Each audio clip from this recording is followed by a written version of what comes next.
Por toda a história, a espécie humana luta para entender as leis fundamentais do mundo material. Nós nos aventuramos para descobrir as regras e padrões que determinam as qualidades dos objetos que nos rodeiam e sua complexa relação conosco e entre si.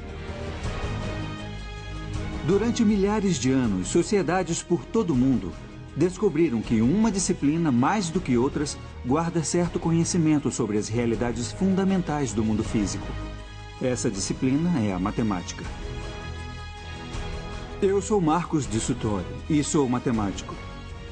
Eu me vejo como um pesquisador comum caçando as estruturas escondidas por trás do caos e da complexidade aparentes do mundo à nossa volta. Em minha busca pelo padrão e a ordem, eu pesquiso o trabalho de grandes matemáticos que existiram antes de mim. Pessoas que pertenciam a culturas de todo o mundo e cujas inovações criaram a linguagem na qual o universo é escrito.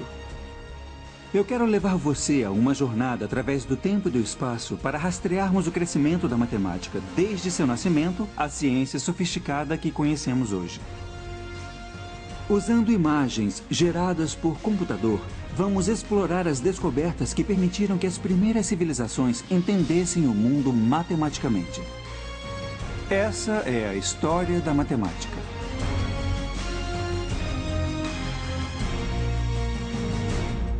A história da matemática.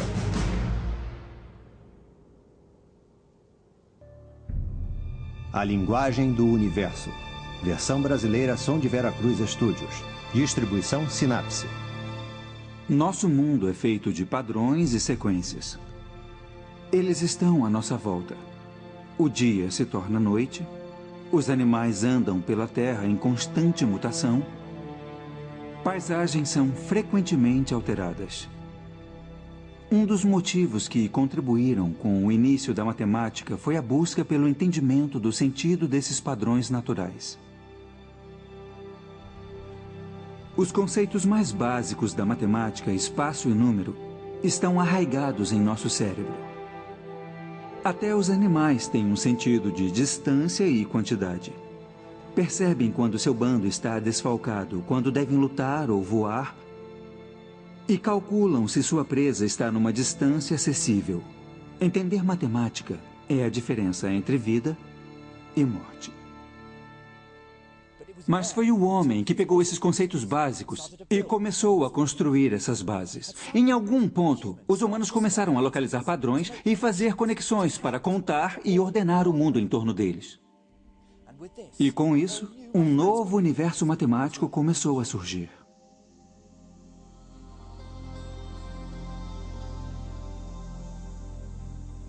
Esse é o Rio Nilo.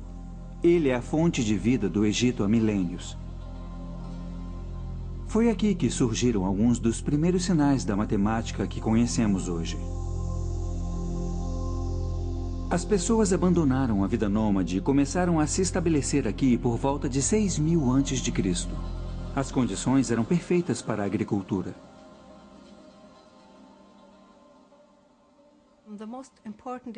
O evento mais importante na agricultura egípcia a cada ano era a cheia do Nilo. Então ela foi usada como marcação do início de cada ano. Os egípcios registraram o que acontecia em períodos de tempo. Para estabelecer um calendário como esse, você tem que contar quantos dias, por exemplo, havia entre as fases da lua, ou quantos dias havia entre duas cheias do Nilo. Registrar os padrões das estações era essencial não só para a gerência da terra, mas também para a religião. Os antigos egípcios que se estabeleceram nas margens do Nilo acreditavam que era o deus do rio que o enchia a cada ano e, em troca da água que fornecia a vida, os cidadãos ofereciam uma porção da produção como agradecimento. Quando os assentamentos ficaram maiores, se tornou necessário encontrar maneiras de administrá-los.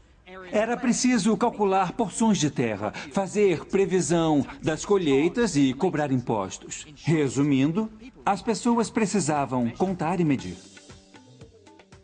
Os egípcios usavam seus corpos para medir o mundo. E foi assim que as unidades de medidas evoluíram.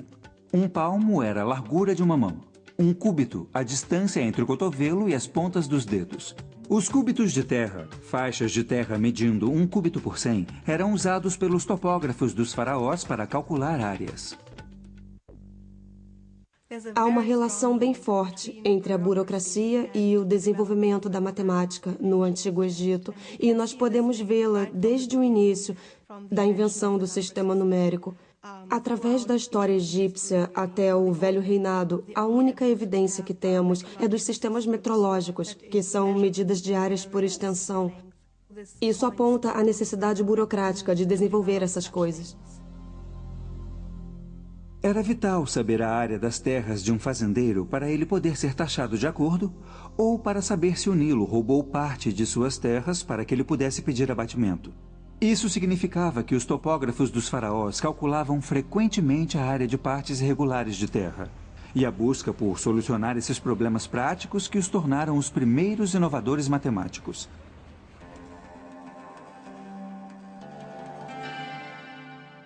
Os egípcios precisavam de uma maneira de registrar os resultados de seus cálculos. Entre todos os hieróglifos nas lembrancinhas turísticas espalhadas pela cidade do Cairo, eu estava à caça daqueles que registram os primeiros números da história. Eles são difíceis de serem encontrados. Mas, enfim, encontrei. Os egípcios usavam um sistema decimal motivado pelos 10 dedos das mãos. O sinal de 1 era um risco. 10 era um osso de calcanhar, 100 um rolo de corda e 1000 eram plantas de lótus. Quanto é essa camiseta? Ela custa 25 libras. 25? É.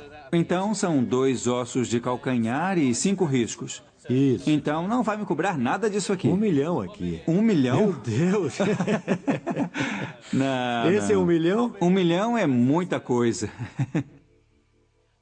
Os hieróglifos são bonitos, mas o sistema numérico egípcio era fundamentalmente simples. Eles não tinham o conceito de uma notação posicional. Então, um risco só podia representar uma unidade, não 100 ou 1000. Apesar de escrever 1 milhão com apenas um desenho e não os 7 que usamos, se você quisesse escrever 1 milhão menos 1, o pobre escriba egípcio teria que escrever 9 riscos, 9 ossos de calcanhar, 9 rolos de corda e assim por diante, num total de 54 desenhos. Apesar do inconveniente desse sistema numérico, os egípcios eram brilhantes solucionadores de problemas.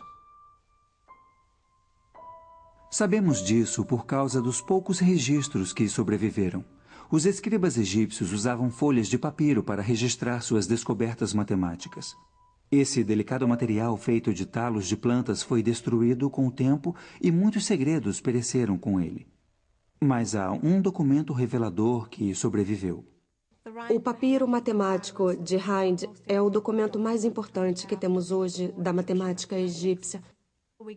Temos uma boa ideia de que tipos de problemas os egípcios tinham que enfrentar em sua matemática.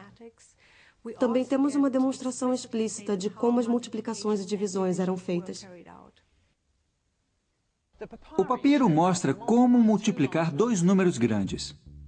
Mas, para ilustrar o método, vamos pegar 2 números menores. Vamos usar 3 vezes 6. O escriba pegava o primeiro número, 3, e colocava numa coluna. Na segunda coluna, ele colocava o número 1. E depois dobrava os números em cada coluna, então 3 se tornava 6. E 6 se tornava 12. E depois, na segunda coluna, 1 se tornava 2 e 2 se tornava 4. Aqui está a parte interessante. O escriba quer multiplicar 3 por 6. Então pega os grupos na segunda coluna, que somam 6. São 2 mais 4. Depois ele volta à primeira coluna e pega as fileiras correspondentes ao 2 e ao 4. Então são 6 e 12. Ele soma os 2 para ter a resposta 18. Mas o mais impressionante para mim nesse método é que o escriba escreve efetivamente o segundo número em 6 binários. É um lote de 4, um lote de 2 e nenhuma unidade, que é 1, 1, 0. Os egípcios entenderam o poder dos binários mais de 3.000 anos antes do matemático e filósofo Leibniz revelar o seu potencial. Hoje, todo o mundo tecnológico depende dos mesmos princípios que eram usados no Antigo Egito. O papiro de Hind foi registrado por um escriba chamado Hermes por volta de 1650 a.C., e seus problemas buscam as soluções para situações cotidianas. Vários dos problemas mencionam pães e cerveja, porque era comum pagar os trabalhadores egípcios com comida e bebida. Um deles se preocupa em dividir 9 pães igualmente entre 10 pessoas, sem que houvesse briga. Eu tenho 9 pães aqui e vou pegar 5 deles e cortar pela metade. Claro que 9 pessoas poderiam pegar 1/10 do seu pão e dar um monte de migalhas a uma 10ª pessoa. Mas os egípcios desenvolveram uma solução mais elegante. Pegaram os outros 4 e dividiram em 3. Mas 2/3 eu vou cortar em 5, então cada pedaço vai ser a 15ª parte. Cada pessoa recebe uma metade, mais 1/3 e uma 15ª parte. É através de problemas práticos como esse que começamos a ver uma matemática mais abstrata se desenvolver. De repente, novos números entram em cena, frações. E em breve, os egípcios estariam explorando a matemática desses números.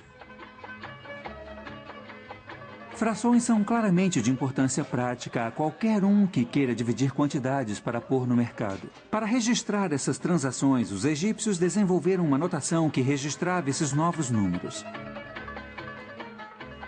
Uma das mais antigas representações dessas frações veio de um hieróglifo que tinha grande significado místico. Ele se chama Olho de Horus. Horus foi um antigo deus do reino, representado como metade homem, metade falcão.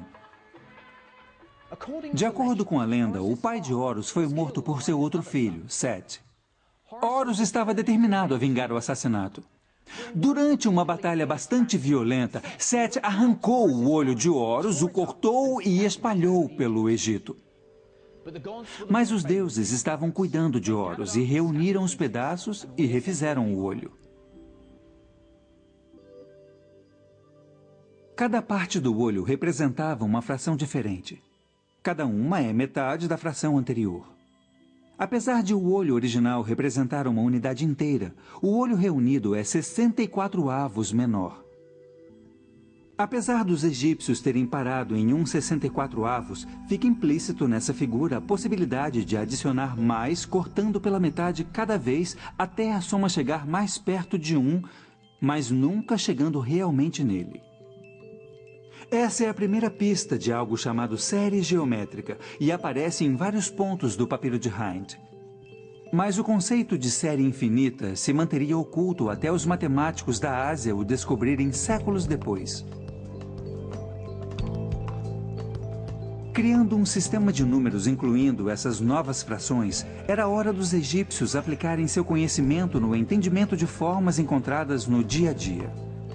Essas formas eram quadrados ou retângulos, raramente regulares, e no papiro de Hind achamos a área de uma forma mais orgânica, o círculo. O que é surpreendente no cálculo da área de um círculo é a exatidão. Como eles encontraram o método, ainda não se sabe, porque os textos que temos não nos mostram como foram obtidos. Esse cálculo é particularmente notável porque depende de vermos como a forma do círculo pode ser aproximada pelas formas que os egípcios já entendiam. O papiro de Hind diz que um campo circular com um diâmetro de 9 unidades tem a área próxima a de um quadrado com lados de 8 unidades. Mas como essa relação foi descoberta? Minha teoria preferida vê a resposta no antigo jogo da Mancala. Os tabuleiros de Mancala foram encontrados esculpidos nos telhados dos templos. Cada jogador começa com um número igual de pedras e o objetivo do jogo é movê-las pelo tabuleiro, capturando as peças do oponente no caminho. Enquanto os jogadores esperavam fazer sua próxima jogada, talvez um deles tenha percebido que às vezes as peças enchem os buracos circulares no tabuleiro da Mancala de uma maneira completa. Ele pode ter experimentado fazendo círculos maiores. Talvez tenha percebido que 64 pedras, o quadrado de 8, podem ser usadas para fazer um círculo com um diâmetro de 9 pedras. Reorganizando essas pedras, o círculo se aproximou de um quadrado. E porque uma área de um círculo é π vezes o raio ao quadrado, o cálculo egípcio nos dá o primeiro valor exato do π.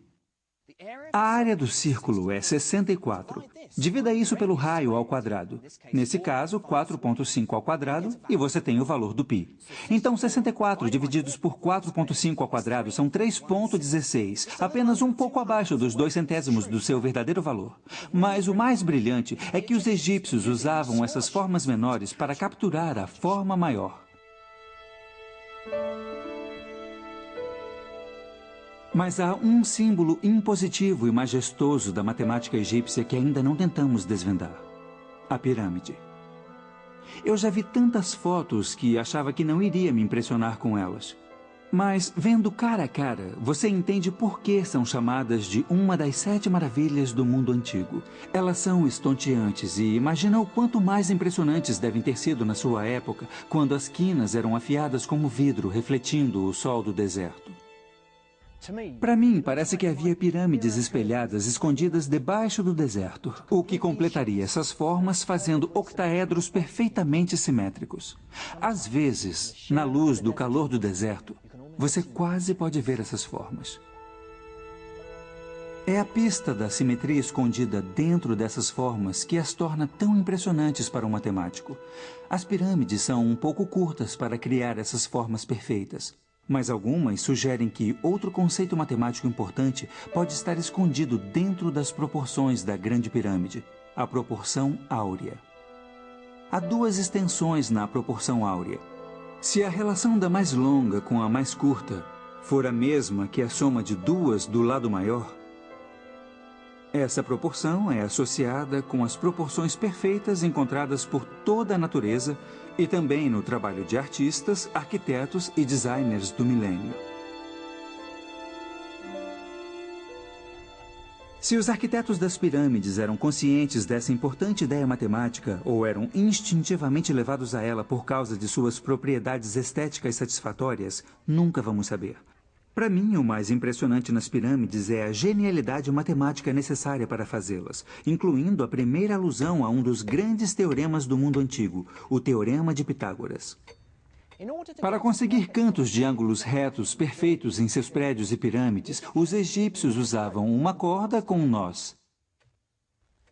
Em algum momento, os egípcios perceberam que se passassem um triângulo com lados marcados por 3 nós, 4 nós e 5 nós, isso garantiria a eles um ângulo reto perfeito.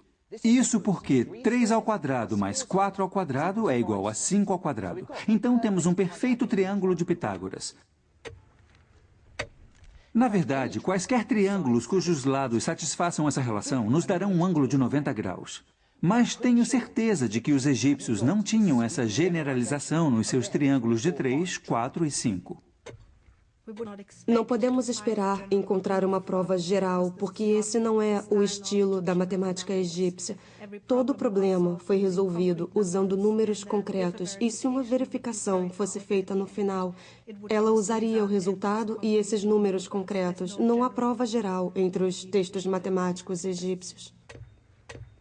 Levaram uns 2000 anos até que os gregos e Pitágoras provassem que todos os triângulos retângulos partilhavam de certas propriedades. Essa não foi a única ideia matemática que os egípcios descobriram. Em um documento de 4000 anos, chamado de Papiro de Moscou, encontramos uma fórmula para uma pirâmide com o seu pico cortado, o que mostra a primeira pista de cálculos em andamento. Para um local como o Egito, que é famoso por suas pirâmides, é de se esperar que problemas como esse fossem constantes em seus textos matemáticos. O cálculo do volume de uma pirâmide cortada é uma das partes mais avançadas da matemática do Antigo Egito em relação aos nossos padrões modernos. Os arquitetos e engenheiros certamente queriam essa fórmula para calcular a quantidade de material exigida para suas construções.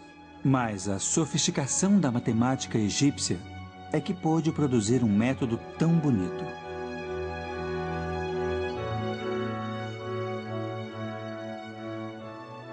Para entender como eles chegaram à sua fórmula, comece com uma pirâmide em que o ponto mais alto fique exatamente em cima de um ângulo.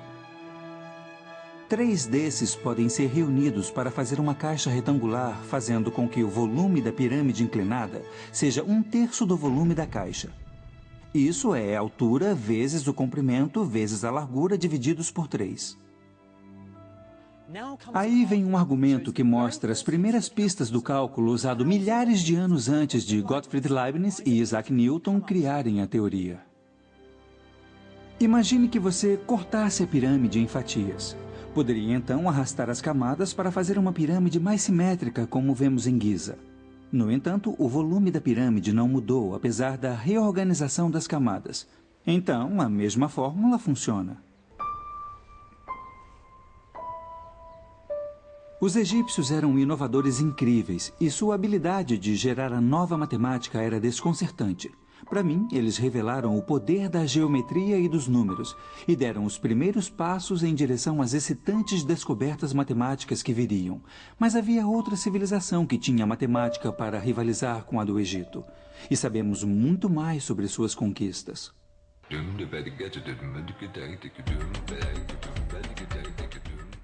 Essa é Damasco. Com mais de 5.000 anos, hoje em dia ainda é vibrante e animada. Ela era o ponto mais importante nas rotas de comércio, ligando a velha Mesopotâmia ao Egito. Os babilônios controlavam a maior parte do que hoje é Iraque, Irã e Síria, desde 1800 a.C. Para expandir e comandar seu império, eles se tornaram mestres na manipulação e administração de números. Temos códigos legais, por exemplo, que nos dizem sobre como a sociedade era ordenada. E as pessoas que mais conhecemos são os escribas, pessoas profissionalmente instruídas que mantinham registros de famílias ricas e de templos e palácios. Escolas de escribas existiam desde 2500 a.C. Escribas aspirantes eram mandados para lá crianças e aprendiam a ler, escrever e trabalhar com números. Os registros de escribas foram mantidos em blocos de argila, o que permitiu que os babilônios comandassem e aumentassem seu império.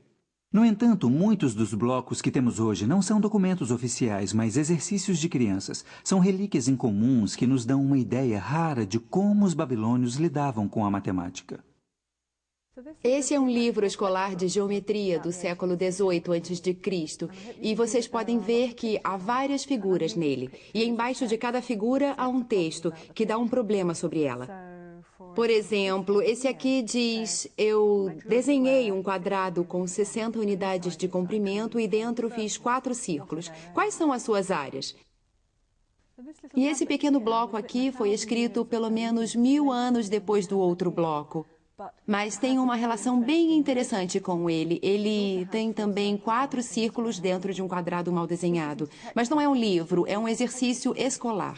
O adulto que ensinava dava isso ao aluno como exemplo de dever de casa ou uma coisa assim. Como os egípcios, os babilônios parecem interessados em resolver problemas práticos relacionados a pesos e medidas. A solução babilônica a esses problemas é escrita como receitas matemáticas. Um escriba simplesmente seguia e gravava uma série de instruções para chegar ao resultado. Aqui há um exemplo do tipo de problema que eles resolviam. Eu tenho um feixe de gravetos de canela aqui, mas eu não vou pesá-lo. Ao invés disso, vou pegar 4 vezes seu peso e colocar na balança. Agora vou adicionar 20 jin. Jin era a medida de peso babilônica. Eu vou pegar metade de tudo e adicionar de novo. Então são 2 feixes e 10 jin. Agora tudo desse lado é igual a 1 mana. 1 mana era 60 jin. E aqui temos uma das primeiras equações matemáticas da história. Tudo desse lado é igual a 1 mana. Mas quanto pesa o feixe de gravetos de canela? Sem qualquer linguagem algébrica, eles puderam manipular as quantidades para poder provar que os gravetos de canela pesavam 5 jin. Na minha cabeça, é esse tipo de problema que dá um pouco de má fama à matemática. Você pode culpar os antigos babilônios por todos aqueles problemas tortuosos que resolveu na escola, mas os antigos escribas babilônios se destacavam nesse tipo de problema. Estranhamente, eles não usavam grupos de 10 como os egípcios. Usavam grupos de 60. Os babilônios inventaram seu sistema numérico como os egípcios, usando os dedos. Mas ao invés de contar os 10 dedos das mãos, os babilônios encontraram uma maneira bem mais intrigante de contar partes do corpo. Eles contavam os 12 nós dos dedos de uma mão e os 5 dedos na outra para poder contar 12 vezes 5, ou seja, 60 números diferentes. Então, por exemplo, esse número seria 2 lotes de 12, 24, e depois 1, 2, 3, 4, 5 para chegar a 29. Mas o número 60 tinha outra propriedade poderosa. Ele pode ser perfeitamente dividido de várias maneiras. Aqui há 60 feijões. Eu posso arranjá-los em 2 fileiras de 30,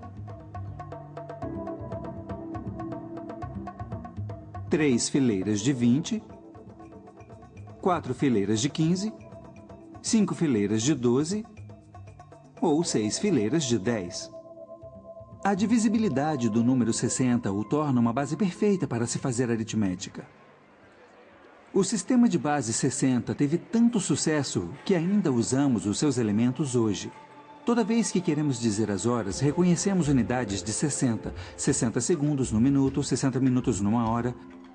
Mas o mais importante do sistema numérico babilônico era reconhecer uma notação posicional. Como nossos números decimais contam quantos lotes de dezenas, centenas e milhares você registra, a posição de cada número babilônico registra a quantidade de 60 que você conta.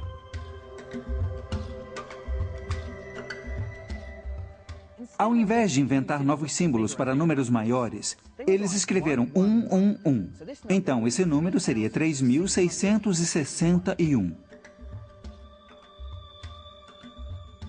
O catalisador dessa descoberta foi o desejo babilônico de mapear o curso do céu noturno.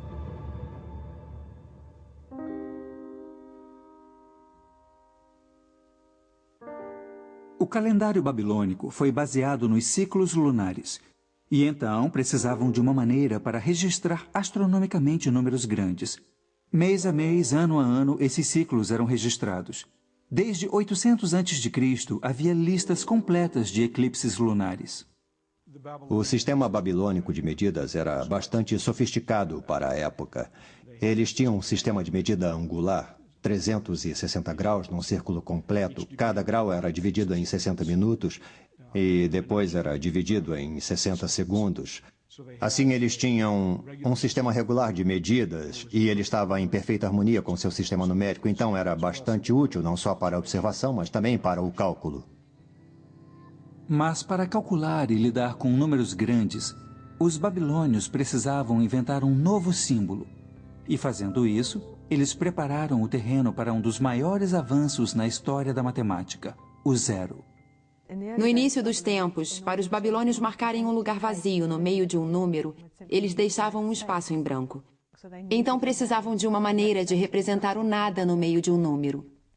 Assim usavam um sinal como apóstrofos ou sinais de pontuação, e isso significava o zero no meio de um número. Essa foi a primeira vez que um zero, sob qualquer forma, apareceu num universo matemático. Mas ainda levaria 1000 anos até que esse marcador de lugar se tornasse um número com todo o seu direito.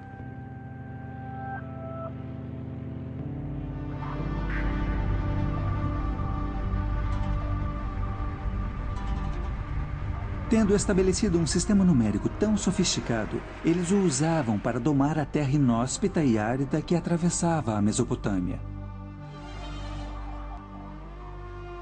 Engenheiros e topógrafos babilônios encontraram maneiras engenhosas de acessar a água e canalizá-la para os campos de colheita. Mais uma vez, eles usavam a matemática para chegar às soluções. O Vale do Orontes, na Síria, ainda é um eixo de agricultura e os velhos métodos de irrigação são explorados hoje como eram milhares de anos atrás. Vários problemas em matemática babilônica são ligados a medidas de terras e aqui vimos pela primeira vez o uso de equações de segundo grau, um dos grandes legados da matemática babilônica. Equações de segundo grau envolvem situações em que a quantidade desconhecida que você tenta identificar é multiplicada por si mesma. Chamamos de elevar ao quadrado porque ela dá a área de um quadrado. E é no contexto do cálculo de áreas de terras que essas equações de segundo grau surgem naturalmente.